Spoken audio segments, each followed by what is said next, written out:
Hello, this is my last resort. I tell the world every day and every night, on all platforms of social media, every day, to avoid the fortnightly injections and attempts of removal by force from my flat here in Stafford, during the day and at night, when there is silence, to torture me and to fake my suicide. I have not been out in public in 8 years. I know.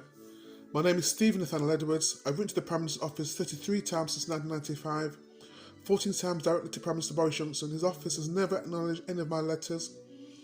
I have a legal claim against the UK Security Services and the police for harassment, intimidation, restraint of trade, interception of communications, bugging premises and food poisonings.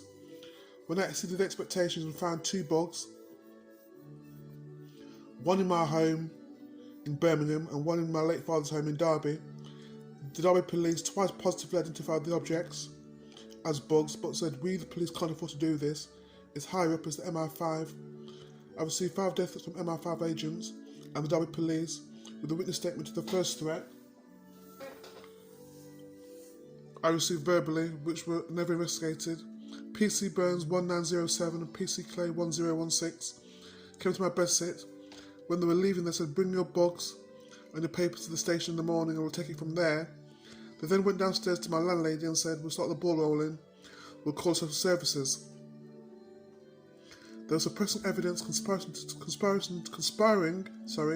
deprive me of my liberty in a psychiatric hospital, which is a controlled environment where they intend for my life to be violated by any expedient means. I've been deprived of my liberty a total of 8 times in 26 years. On the 9th of October 2020 at 3 p.m, I called the United Nations Human Rights Department in Geneva, Switzerland. I said, this is not a reprimand, but why have you not replied to my letters and documents? The gentleman responded by saying, if I have exhausted all legal remedies, to fill out the model complaint form from their website. I thanked him for this positive information, telling him indeed I have exhausted all legal remedies, including the European Court of Human Rights in Strasbourg, France. 3 hours later, the same evening, psychiatrist Dr. Madia Lotfi with 2 others sectioned me to the mental asylum, the Radbourne unit in Derby Royal Hospital with a pack of lies. I was there as a political prisoner for 8 months, 12 days.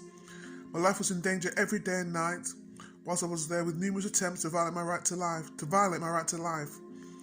If I had never prayed to the God of the Bible, I would never have made it out of there alive.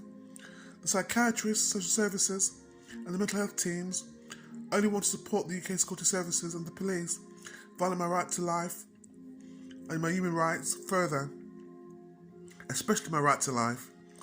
I was emailing notable people before and after each injection, but through corruption being normalised, this will no longer work.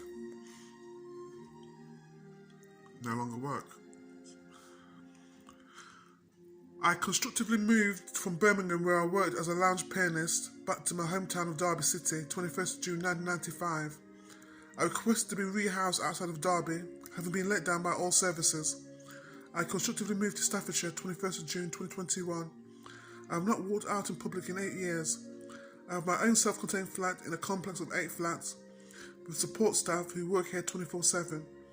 I survive by having the staff taste all foodstuff before I eat the rest of the meal to avoid food poisonings. The apex of my immediate objective to the Prime Minister Boris Johnson is for him to 1. Prohibit the UK Security Services from further adulterating foodstuff and toiletries, and 2. To allow the release of my 4th replacement HP OfficeJet Pro 9019 multifunction printer, not to give me compensation damages until I submit my experience of being under UK Security Services surveillance, 1972 to 2021, present day, in 6 months' time. I'm in fear of these unlawful fortnightly injections, which is only a window to do me irreparable harm.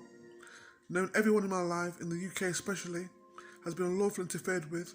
All my family, friends, with the exception of my late father Nathaniel, they've all accepted bribes of a 6-figure sum.